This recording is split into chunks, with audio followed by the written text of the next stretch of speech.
Vas zanima, s čim škropim paradižnik v začetku rasti? Uporabljam kar mikroniziran kalcit. Na ta način krepim njegovo splošno odpornost, uporabljam ga pa seveda tudi na jajčevcih, kumarah in ostalih plodovkah. Tako si pomagam do boljšega pridelka, pa poglejmo, kaj se dogaja na krompirju. Krompir je bil škropljen v jutranjih urah. Vidimo, da so se na listih pojavili beli madeži, kar ni nič hudega, to je čisto ekološki pripravek. Tudi če škropimo solato, solato samo operemo, lahko tudi neposredno pred uživanjem, pa kakšen teden prej.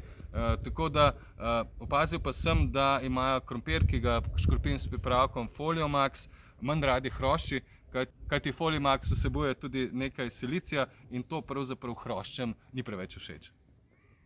Pripravek Foliomax sem uporabil zjutraj, ko ni bilo sonca, tudi v rastlinjaku in sicer na kumarah.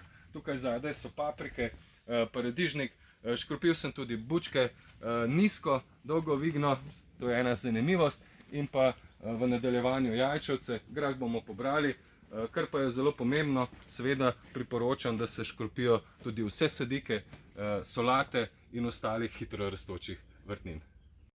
Mikroniziran kalcit uporabimo tudi na trti. Listje trte je bolj zdravo. V času zorenja se poveča tudi sladkorna stopnja. Naj pa povem še to, da je boljše kakovosti tudi jedilno grozdje, tako da uporabljamo pa ga tudi v nasadu oljk in v drugih trajnih nasadih.